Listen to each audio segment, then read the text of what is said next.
Saludos, familia. Welcome to Tambora Dialogues. As many of you know, I have a long history working in the early childhood field, primarily focusing on supporting children and families in healing from trauma. Trauma that oftentimes gets embedded in our biology and passed down through generations. And many of us, though, tend to ignore the impact that trauma has had on us and focus instead on resilience, how we overcame that trauma to achieve, in some cases, the American dream. And I was one of those people. I believe that because I had a successful career, a loving family, that I had left my trauma behind. But the reality was that I had not. Trauma, both from my own experience and that which was passed down to me intergenerationally, had not been done with me. And I had to learn to heal for my sake, the sake of my children, and one day my children's children. And so I chose to do what Abuela Madrigal from the movie Encanto didn't do initially, which was to really heal in order to end the cycle of intergenerational trauma for her family. And for those of you unfamiliar with the term, intergenerational trauma refers to the emotional, psychological wounds that are transmitted across generations. And in our community, in the Latine community, whether in Latin America and the Caribbean or the diaspora, we have inherited intergenerational trauma due to legacies of colonialism, political violence, and yes, even, immigration related stressors. And trauma often gets ignored, but we can't heal that which we don't recognize, acknowledge, or actually name, or if we deny ourselves treatment due to fear of being labeled. According to the Hispanic Health and Nutrition Examination Survey, reported that approximately 28% of Puerto Ricans and of those living in the United States had depression symptoms. So did 13% of Mexican Americans and 10% of Cuban Americans. However, according to the U.S. Surgeon General's report, only 20% of Latine with a mental disorder talk about it with a primary care physician, and only 10% pursue treatment from a mental health provider. And for those of you that are already shaking your head and saying, ay, eso no es problema de nosotros, eso solamente pasa en los Estados Unidos, that only happens in the US, that doesn't happen here in Latin America and the Caribbean. Think again. According to UNICEF, inaction on mental health in Latin America and the Caribbean has high costs on children's well-being and countries' economies, especially in the wake of COVID-19. And actually, an analysis that was done by the London School of Economics showed that lost contribution to economies in Latin America and the Caribbean due to mental disorders that lead to disability or death among young people is estimated at nearly $30.6 billion a year. Think about that for a moment. So joining us today in the drum circle to discuss mental health is Dior Vargas. Dior is a queer, Latina, feminist mental health activist. She is a leader in intersectional mental health activism with an emphasis on queer communities and communities of color. Dior has a master's of public health. She's an author, she's a speaker, she's a creator of the People of Color and Mental Illness Photo Project. Dior is also the recipient of the White House Champion of Change for Disability Advocacy Across Generations under the Obama administration. And she's also the author of The Color of My Mind, Mental Health Narratives from People of Color. Dior, welcome to the Drum Circle. Thank you so much. I'm so happy to be here. Thank you. We're so happy that you're with us today. So Dior, for those of us that don't know you, can you share a little bit about yourself and what centers you?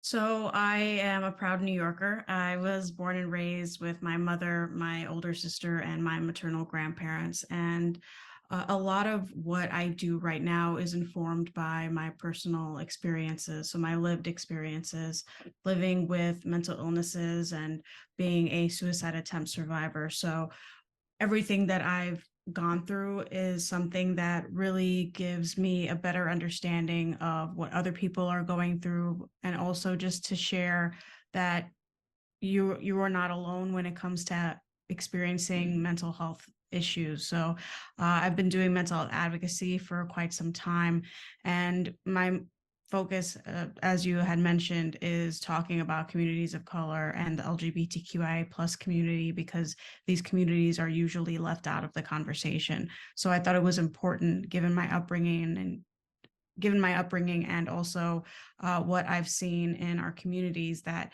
is something we really need to bring more attention to and create spaces where we can have these conversations.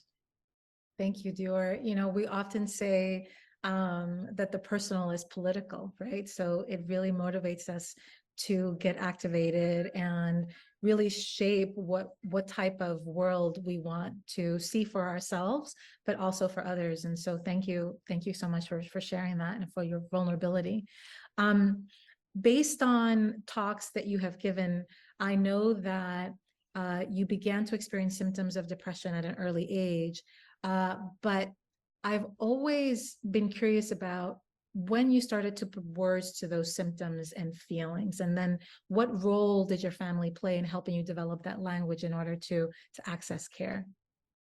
I started experiencing depressive symptoms, I would say it was around when I was 6, when my biological father had left home. And so I think that was when I started experiencing a lot of depression, irritability, and just overall sadness. And it wasn't, trigger warning, it wasn't until I was 8 years old when I started experiencing suicidal ideation. And at 11 started, sorry, one second. I feel like I say some things so often and now I'm like, wait. So, okay, so sorry. So when I was 11, I started experiencing suicidal ideation and started to actively attempt to end my life from the ages of 11 to 18. So that was something that I used as a coping skill. And it wasn't until high school when I was at a point where I couldn't deal anymore. I couldn't continue living the way that I was living. And I really wanted to bring words and better understanding of what I was going through. So I remember in high school going to the computer lab and going online just to see what I was experiencing, putting certain words in the search bar and coming up with the word depression. And I had somewhat of an idea of what that meant, but until I actually went online and ordered a book on Amazon about depression, I really didn't know what I was going through. So that was around the time, definitely in my teens, where I just started getting more information on that. And when it came to just understanding and putting language to that, I was pretty much by myself. I didn't express any of that to my family. So I had to figure it out on my own. Eventually, when I did bring my family in, that was when I wanted to see a mental health therapist. So, given that I was on my mom's health insurance, that's when I really needed to bring her into the conversation. Unfortunately, what really prompted that discussion with my family was my last suicide attempt when I was 18 and I was placed in a psychiatric ward. So my family was really thrust into what I was going through, and it was something that really was unexpected for them. So I think that unfortunately it had to have gone that way. It needed to be more of a really serious situation for them to realize that this was dire and that I really needed to get that support. So I think often when you're growing up in a Latine household or just in communities of color, it's something that you do have to start on your own, which can be very hard because just experiencing those depressive symptoms can make everything difficult. So Yeah. definitely something that I just had to figure out on my own. No, thank you so much for sharing that. You know, everyone talks about um, teen angst, right? And we see that, I now have a 14-year-old, right? And I see that he's changing, his attitude's changing, he's not necessarily all that communicative, right? And having had mental health struggles myself, I'm very attuned to the shift in personality, or the shift in behavior, and the shift in kind of like, whether or not he's gonna, be conversant, like really talk, right? And so I'm constantly in tune to that. But a lot of parents, are unaware, right? And don't necessarily see the signs, or don't really understand it, and just chalk it up to, oh, that's teen angst. Oh, that's hormones. And so how can a parent, who is not as informed, let's say, as we are, I studied psychology, et cetera, um, how can they figure out, like, what kind of conversations should they be having with their child to figure out if they're experiencing those symptoms that you mentioned, that you were experiencing early on? I think having earlier education on that, going online, trying to find as much information as you can. There are so many different resources on how you can start these conversations with your children. So I think having that information early on, before you start having those conversations, can be really important. Just having that preparation can help you enter that conversation with more confidence. So really understanding and not patronizing children. I think a lot of times parents will talk to their children, and if the children says I'm frustrated or I'm stressed, usually parents or older adults will be dismissive and say, oh, well, you're so young, you have nothing to be frustrated or stressed about. And really, they're in a point in their lifetime where they've lived as much as they've lived, and what they're experiencing is valid within that time span. If they're experiencing stress, why not validate that? Why not uh, really give them the benefit of the doubt? And I think that we're just comparing the years that we lived to the years that they lived, and they're not the same. And so I also think that that contributes to this sense of emotional dysregulation, because when you are invalidating children who are just trying to figure out their emotions, are automatically shut down and won't trust themselves when they have their certain emotions, and they'll second guess themselves, and that eventually really impacts their relationships or their overall well-being. So just being validating, listening to what they're experiencing, and don't come with any preconceived notions or prejudices, I think is something that it can be really beneficial when having those conversations, and really asking them open-ended questions and telling them that there is no wrong answer and that they can be honest and that you're not there to judge them. Yeah, yeah. Some cultural themes that I've heard in the past is, oh, children should be seen, not heard, Mhm. right? And so I think that it's something that we need to get over, right?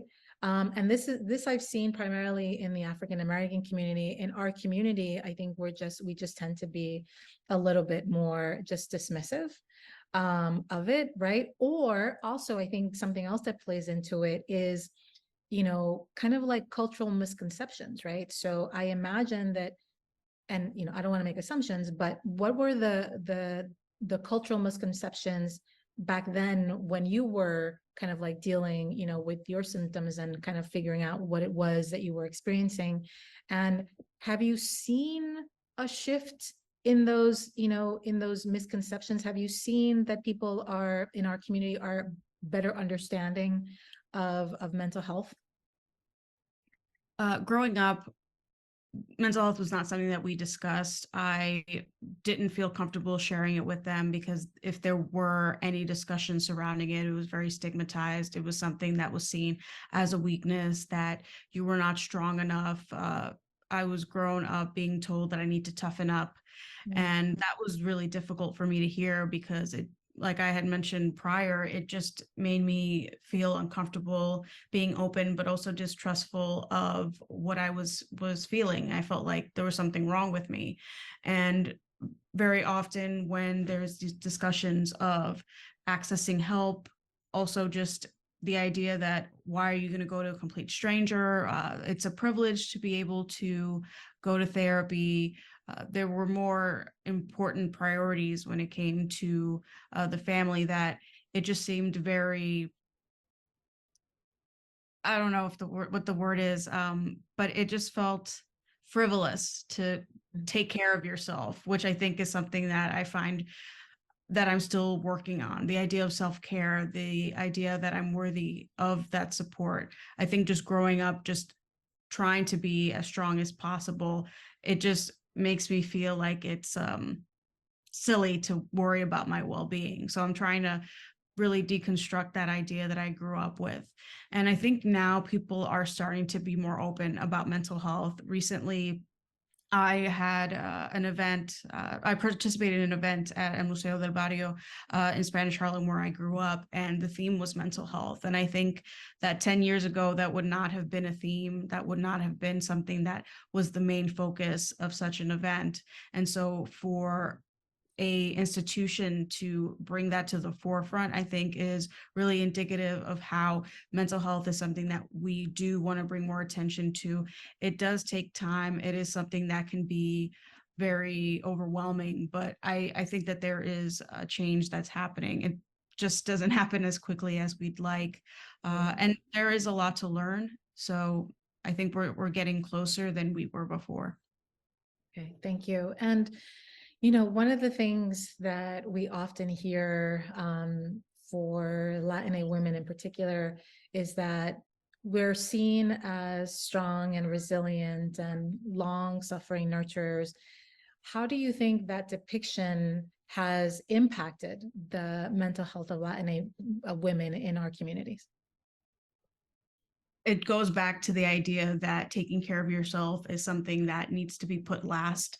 And it's interesting because I always believe that taking care of yourself is the way for you to take care of others. Mhm. Uh, that idea where you have to put your oxygen mask on before helping other people. And so that nurturing idea, I think it goes uh, a little bit too extreme, where it's the exact opposite, where you take care of other people and then you're put last, and so that leads to a lot of burnout, and it could also lead to resentment. I think when you put so much of yourself into taking care of others and then you experience any sense of being neglected, I think that's when it leads to that resentment. And it just reminds me of how there's so many of these memes or things on social media where the mom's like, oh, I'm the only one that does things in this house, or when I'm gone, you're gonna appreciate me, kind Right.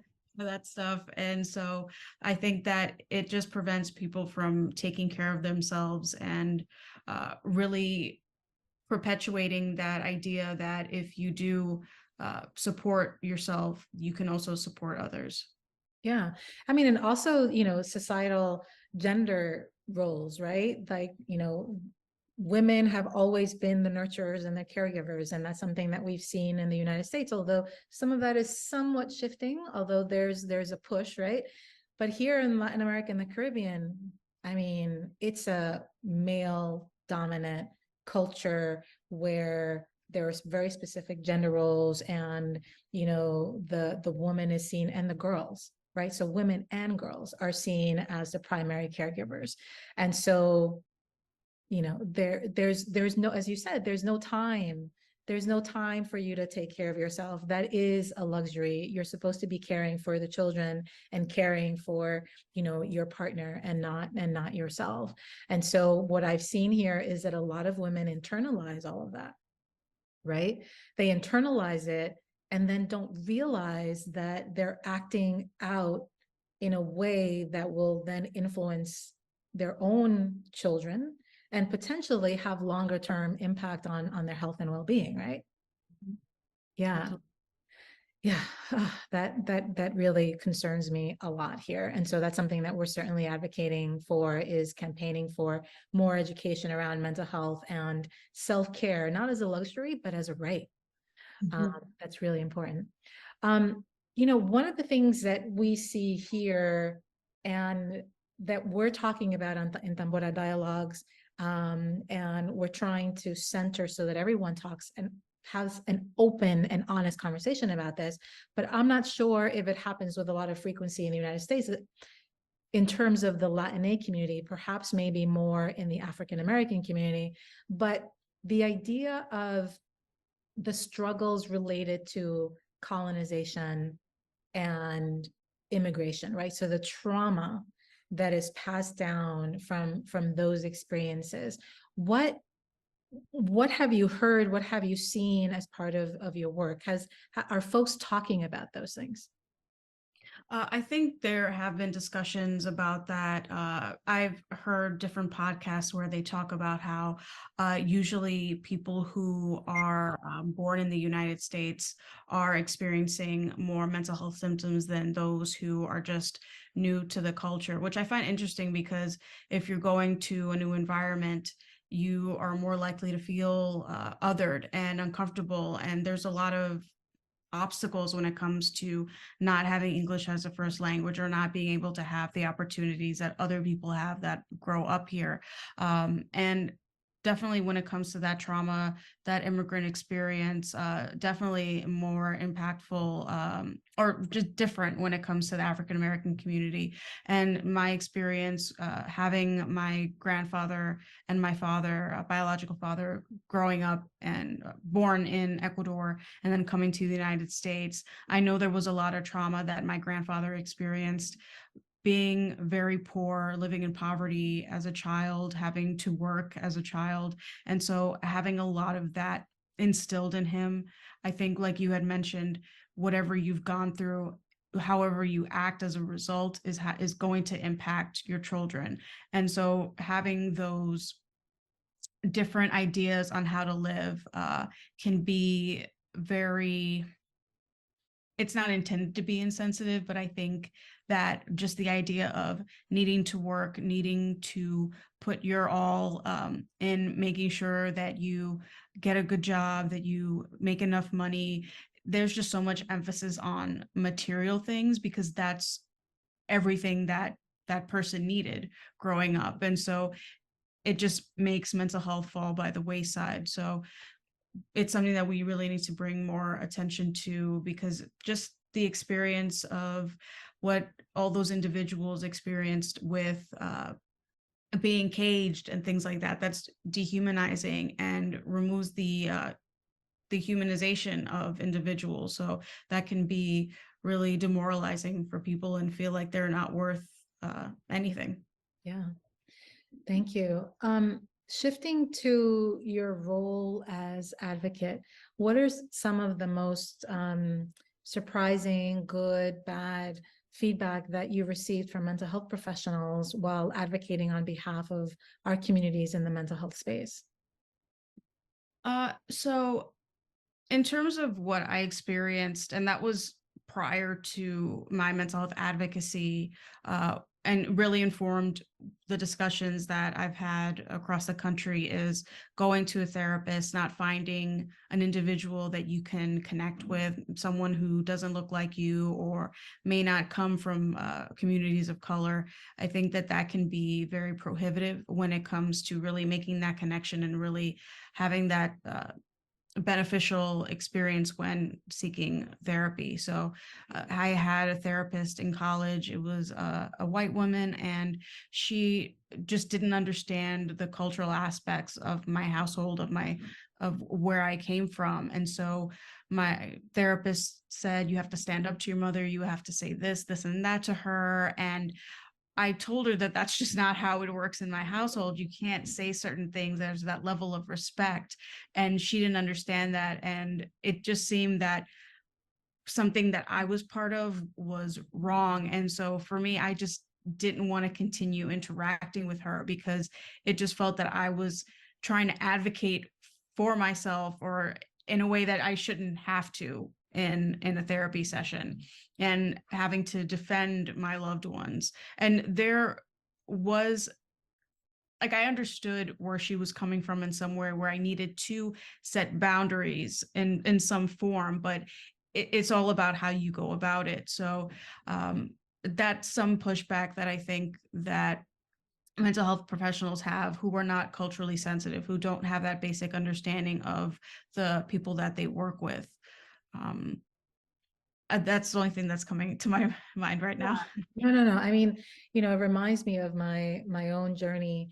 As I mentioned at the beginning, you know, I I am a daughter, uh, a niece, a granddaughter of revolutionaries in the Dominican Republic, and folks that lived through the dictatorship of Trujillo, folks that were fighting against the U.S. invasion of the island of the Dominican Republic, folks that were battling for democracy or sometimes communism, I'll admit. And all of that was passed down to me, right? That fight. And I remember when I moved to the United States, I was 7 years old, and I was immediately othered, right? Because I didn't look like anybody, and I didn't, how can this Black girl speak Spanish, right? How can she be Latina, but she looked Black, right? And so there was like, I was constantly straddling this line between identity, like, who am I? What am I, right? In the Dominican Republic, I'm just Dominican, but here in the United States, I'm like, I don't know. I have to figure it out. And that was incredibly hard. And I was othered in community, but I was also othered in school because I was a high achiever, right? And so there was this, you're special, you're unique, you're different from those other folks in your community, so we're going to lift you up and we're going to support you. And so I took that on, right? And so my whole life I was just like, I'm going to achieve, I'm going to achieve, I'm going to achieve, I'm going to achieve, I'm going to pursue this American dream. And then I had my first child, and it was a difficult pregnancy, and I had the blues, right? I was like, okay, I have the blues, not a big deal. I'm still powering through, doing my thing, working, etc. And then I got pregnant with my second. And then my entire world came tumbling down, and I experienced postpartum depression. And I would say I had episodes of psychosis. And so all of that trauma that I thought that I didn't even think I had, surfaced in a way that completely took over, me, my being, myself, my life. It consumed me. And I remember going to seek help. And my husband, who was very loving and nurturing, you know, uh, facilitated that first conversation. And the health practitioner said she needs to be hospitalized because I'm afraid that she may harm herself. And so I was on hold for 72 hours, and I had just had my baby like days before. So my breasts were engorged and it was painful. And I felt I was in a psychiatric ward, and they took my laces, they took my clothes, they took my jewelry, they took everything. And I felt like a prisoner, not understanding what I was experiencing in that moment, and also physically in pain, and also feeling incredibly guilty that I was leaving behind my newborn baby and my 4-year-old son, who was and still is now 14, very attached to me. And so finally I was let out 72 hours later into the care of this practitioner, this white woman. And we started talking, and she said, tell me a little bit, tell me about yourself. And I started talking about my background and where I'm from, etc. And talking about my different experiences in childhood.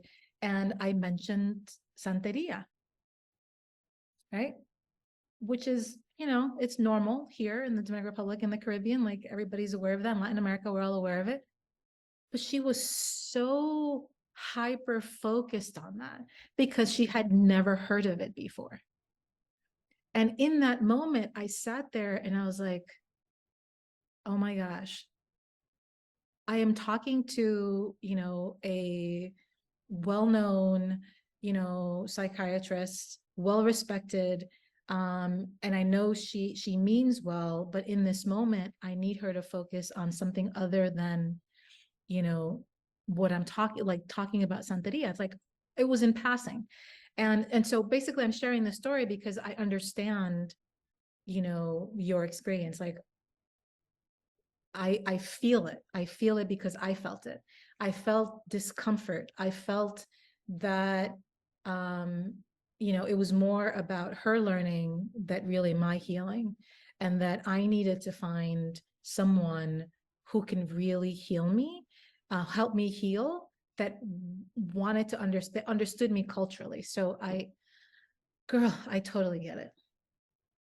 Yeah, and I think it's definitely connected to that question that you asked me about pushback. I think that a lot of the medical field, it's based on that medical model where they're the experts, they know more than you, and really it should be it really should be that patient-centered model where you may have this education, but you don't know my day-to-day life. You don't know what my specific triggers are. I live in my own body, and so I am the expert of my experience. And so you really should defer to what I'm sharing with you rather than thinking that you are better than me, more educated than me, and know more. So I think that's also something that practitioners need to really redefine when it comes to their work. And I think that there are a lot of various mental health professionals that are being more cognizant of that. And while there isn't a lot of people of color in the mental health profession, there are some and more that are coming into it. And so I'm hoping that that'll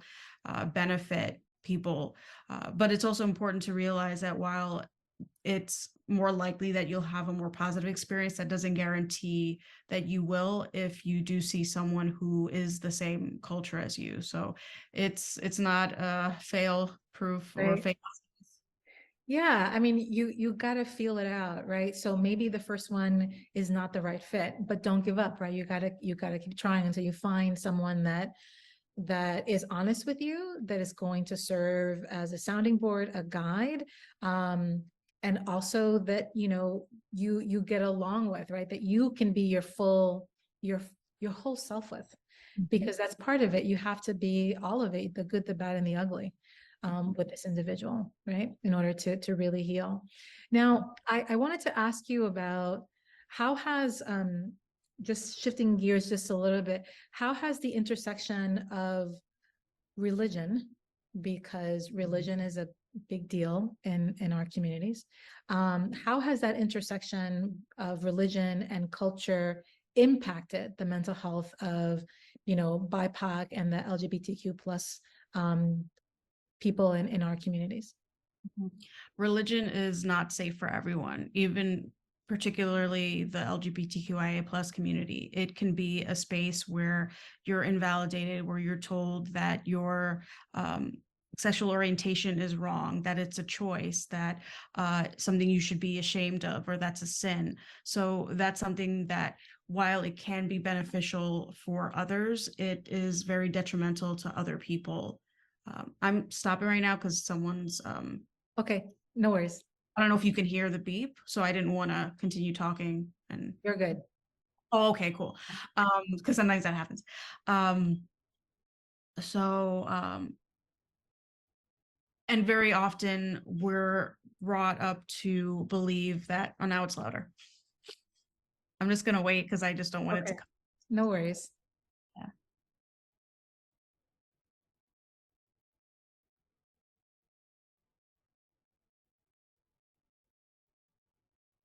We can also take it out during editing if it gets louder. Yeah, but as long as, I mean, if it's distracting to you, we can certainly pause. It is a little distracting. Ugh. No worries, no worries. Well, let me just gather my thoughts so I can jump right into it. Okay.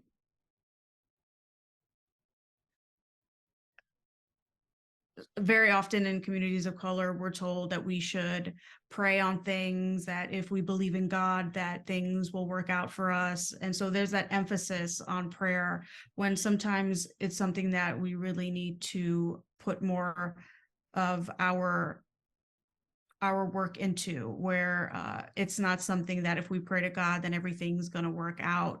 We do have that autonomy in our own lives to make decisions that will benefit us. And so I think that while prayer can be very comforting for people, it's something that some people will rely on when there are other things that can be more helpful to them for their well-being, like medication or therapy, which is something that is very stigmatized in our community. But it depends on each person how they want to go about treating their mental health.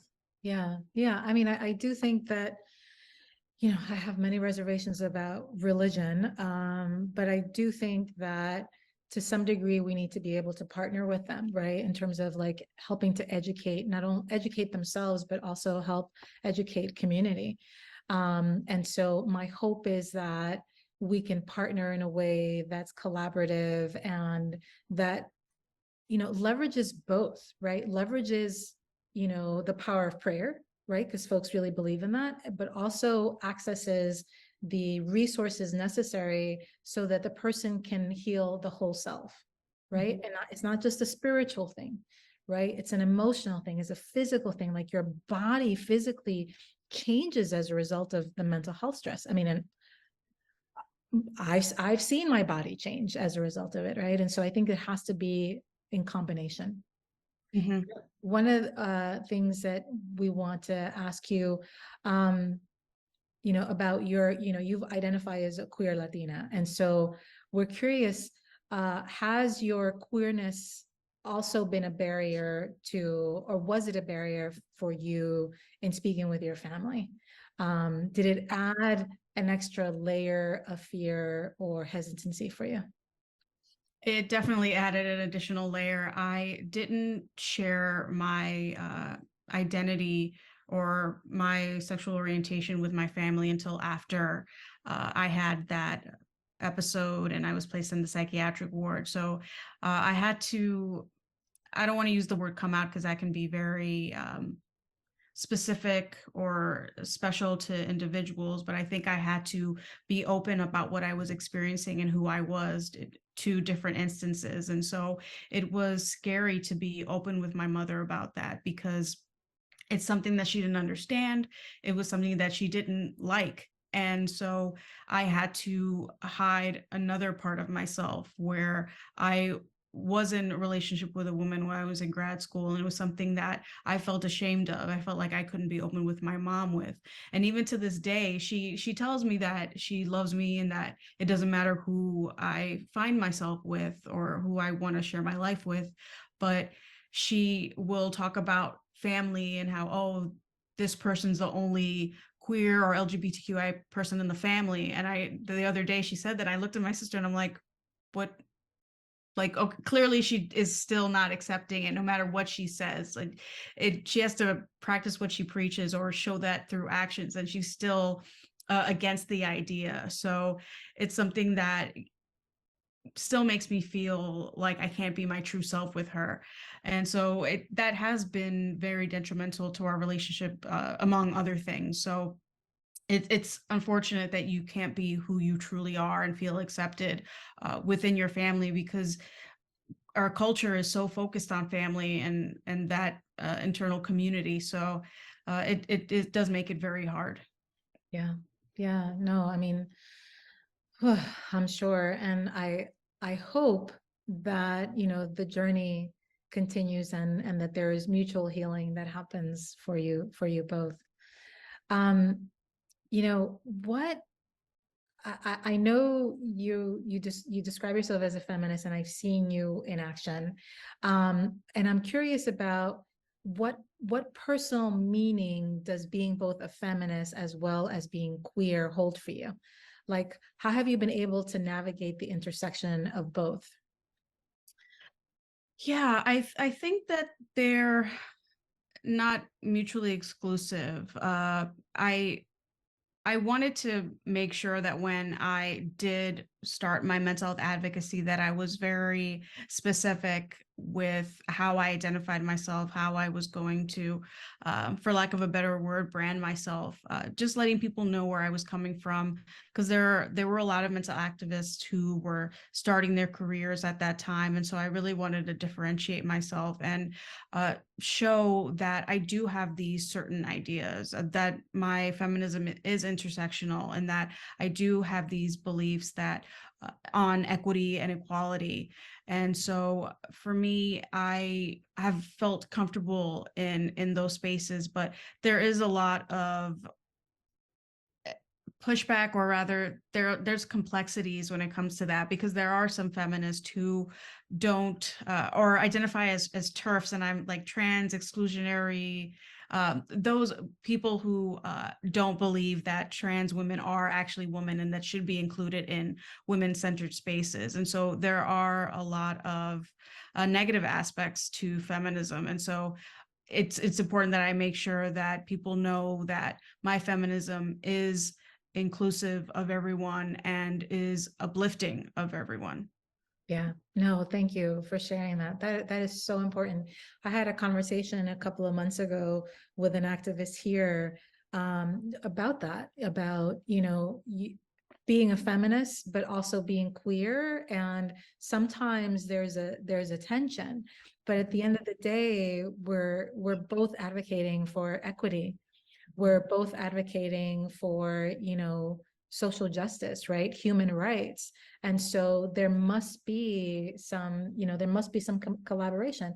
Obviously here, we're a lot more behind in terms of the rights for the LGBTQ plus community, right? And so they must continue to activate. But being a feminist means, to me at least, that you believe in the rights for everyone. Right. And so I am a firm believer in what you're saying. So thank you for sharing that. You've been an outspoken advocate for addressing mental illness in the BIPOC community and the LGBTQ plus communities. And in 2018, you published The Color of My Mind, which was a photo essay. Can you talk a little bit about how that photo project came to be, and what were the specific objectives that you had in mind for it? Right. So when it came to my start into mental health advocacy, I did a lot of research, did a lot of Googling, and also did a lot of volunteering with mental health organizations. I wanted to make sure that I had as much education as possible, that I felt informed when it came to the topic. And so throughout those experiences, I noticed that there wasn't a conversation or any attention put towards communities of color. And so for me, I thought that that was another barrier to people of color getting that support, and also adding to that stigma, because you feel that if you're not seen, it doesn't pertain to you, it's not something that you should even worry about. And so I wanted to bring more attention to that. I wanted to bring more diversity when it came to the media's representation of mental illness. And so I decided that I wanted to start a photo project. It was something that was accessible to people, where they could share their experiences. And I think that with representation, it's about the visual, or really seeing people who look like you, who are being open about their experiences, because if you don't see it or if you don't hear it, then you think you're the only one. So I had started that photo project in 2014 and asked for people to share a photo with them with a sign saying what their experiences were like. I didn't require a mental health diagnosis, because so many of us don't get that care, and so many of us don't get those diagnoses. Don't get those diagnoses. So I got a lot of submissions, a lot of people sharing how they, like you had mentioned, they felt disconnected from their therapist because it was a white woman who couldn't understand where they were coming from, people who weren't able to get adequate care because they didn't have health insurance, or they were underinsured, and also just how they talked about it within their community. So just bringing more attention to how the stigmas for communities of color are different and can be negative compared to other people. So that's pretty much how it started. And then I wanted to make it even more accessible, because not everyone has internet access. Not everyone knows to go to the website. People may not even be Googling mental health or anything like that. So I decided that I wanted to be able to make it available to people who aren't using the internet. So I wanted to create I wanted to create a resource where people could look at these photos, could read the passages of people who are talking about their experiences. The idea was to have these books in college bookstores, in therapy offices, other waiting rooms, and just making it available to people. And also a way for, even with the online photo project, giving people the opportunity to share with their families, like, look, this is another Latine who has experienced this, so I'm not the only one, and this isn't a white person's illness. It's something that we experience as well. And so another thing was that the photos back then, 2014, which it's funny because photos weren't as high quality as they are now. And so I also felt like that wasn't doing justice to the photo. So being able to work with a photographer to get those photos taken, to be able to interview people in person, having those conversations with them versus just them holding a sign, I think that just brought more, it brought more attention. It brought it helped validate, I think, their experiences, where they were able to just share what they were going through, especially with someone who has experienced mental health concerns. So the objective was to make it available to people everywhere, and a way to start those conversations in those communities. Thank you, Dior. I would love to make the photo essay available here. Is it in Spanish? Yes, thank you for asking that. The second edition of the book is bilingual, so it's in English and Spanish. So that's another way that I wanted to make it more accessible, because not every family only speaks English. And so if it's in a language that they are familiar with, I think that's also a way to break that barrier. Okay, and the second edition is available now? Yes. Okay, wonderful. So to all of our listeners and to the folks that are watching, we'll make sure to put a link to the photo essay at the end of this video. I also wanted to know from you, like, we understand the challenges, around mental health and the system.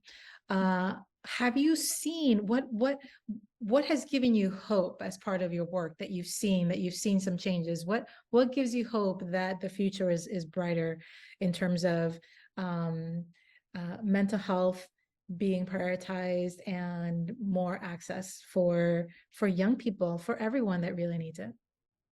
I really like that there has been more resources made available. There are a lot of different communities and initiatives that share resources, like directories for uh, the Latinx community or for the Black community. So, like therapy for Black girls or a Latinx therapy, having those resources and those directories where you can find someone who you can connect with. Because so often, if you go to Psychology Today or any other website, it's hard to kind of filter those preferences. So to be able to have those directories makes you feel like, okay, there are people out there who can understand me, who look like me, that I can reach out to. So that just makes the process a lot easier, because there are so many barriers when it comes to finding someone that you can connect with, someone who takes your insurance, who is trauma informed, whatever way that you'd like to get that help. So DBT, CBT, there, it's just saying those things. It's like, it just sounds pretty overwhelming, just trying to figure out what all of that means.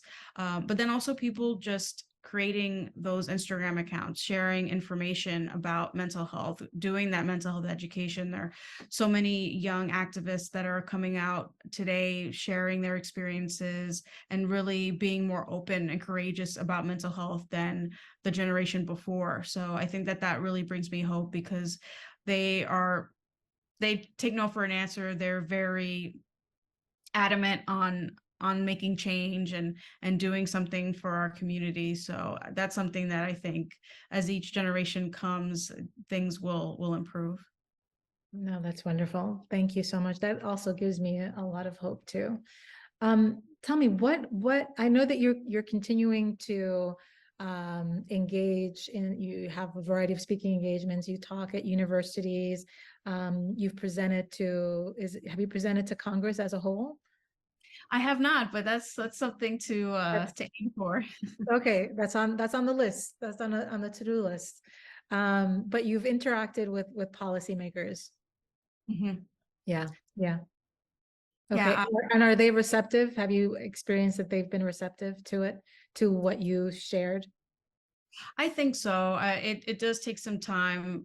Policy takes a while, so I think that having these conversations, being open to creating that space where people can vocalize what is important within our communities, I think that's something that I'm happy is starting. We'll just have to see if uh, things are implemented, the execution, and all those things. Yeah. What advice, I know we're close to time now. I have two questions. One is,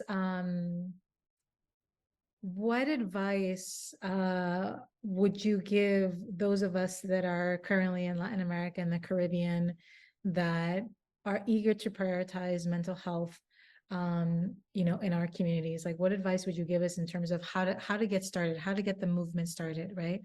I'm a believer that all of these movements, whether it's around human rights, equal rights, focusing on equity, they're all interconnected. But I also want to make sure that this is included. How do we go about doing that? So I'll pause there because I have a second question. So how would you like to respond to that? Yeah, I think that further embracing our culture, further embracing those ancestral practices, santeria, and all of those things, and really making it a form of that mental health support, because there is no one way to get that support. Often that medical model, it can be very Americanized and something that can be very dismissive or really take away those cultural aspects of communities that really have helped them move forward. The communities that they're in, there is strength in community, and going back to talking about self-care, identifying self-care as community care, I think that's something that can be more palatable to communities of color, because we are so focused on community. So making those connections between our culture and mental health, I think, can be really important, and just having more of those conversations. And there's not one way to do it. There are going to be a lot of times where it's going to take more than one conversation, and just being open and being curious about what those conversations will look like. Thank you. Another question we have is, how do we break the thinking that mental health is a class or race privilege? Yeah, that's a good question. Uh, we're all humans. We are all deserving of that support. And I think that we should probably think of it as we don't have those privileges. We don't have things that we can use to support ourselves that people with a different class have. And so I think that we are more need of that support, and not in a way where you need help, but that you are deserving, and because of your upbringing, because of different things that you haven't been able to access, that given that you do deserve to have access to that support and mental health. And we're I mean, I hate to say, like, we're all the same, because we all have different experiences, and so we don't um, have the same things that would go on in our lives. But I think in terms of just humanity, and just acknowledging that there is no prerequisite to getting that help, to believe that you are deserving of that support within your communities or in general. Thank you. And Dior, as we close out, what are some, final thoughts that you would like to share with our listeners and viewers today? Uh, the pandemic has really impacted a lot of communities, specifically communities of color. And I think that uh, because of that, because of the isolation that we've experienced, because the pandemic is still going on, I think that mental health is extremely important, something that should be brought to attention more. And so just knowing that it's important to talk about these issues, that there's nothing wrong with it, that there is strength in bringing up mental health. And we're so focused on community and our families, and we've also just been raised to focus on getting food on the table and things like that, but mental health impacts everything. And so if we prioritize mental health, we can see that other things can improve and that we can live more fulfilling lives. And uh, just the idea that like pain isn't a rite of passage. It's not something that we have to experience, and that we should stop that cycle of silence. We can make a substantial change in our family and therefore our community. So you can do something even as one person. Thank you so much, Dior. Thank you for being in our drum circle today. Thank you for, gosh, all that you are doing for and on behalf of our communities. It's always, for me, it's always been really comforting and hopeful to share space with you. So thank you so much. To all of you listening on Spotify or watching on YouTube, I leave you with this proverb that was shared with me, and now I want to share with you. And that is that just when the caterpillar thought the world was ending, he turned into a butterfly. Until next time, mi gente, stay healthy, stay safe, and stay engaged.